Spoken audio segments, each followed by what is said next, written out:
আমার জীবন থেকে 2টা বছর নষ্ট করে দিছে। আমি কখনো আপনার জন্য শান্তিতে ক্লাস করতে পারিনি, ক্লাস থেকে বের করে নিয়ে এসছো। একটা ছেলেকে 2টা বছর অপেক্ষা করানোর পরে তার হাতে বিয়ের কার্ডটা ধরে দিচ্ছে। এটা ইম্পর্টেন্ট কথা। তাকায় আছেন কেন বলেন না? 2টা বছর ছটফট করছেন না কথাটা বলার জন্য? এর থেকে অনেক বেশি ছটফট আমি করছি কথাটা শোনার জন্য। আজকে একটু বলেন প্লিজ।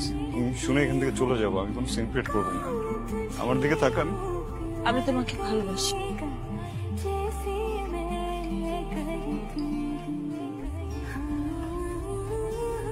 ইম্পর্টেন্ট কথা শুনলা, বুঝলা, এখন চলে যাচ্ছ। কি কথা বলো না কেন? কারণ আমি কিছু বলতে আসিনি, শুনতে আসছিলাম। শুনে ফেলছে। আমি কি করব? বিয়ে করবেন, সংসার করবেন।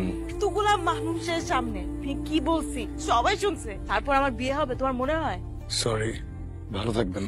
ওকে।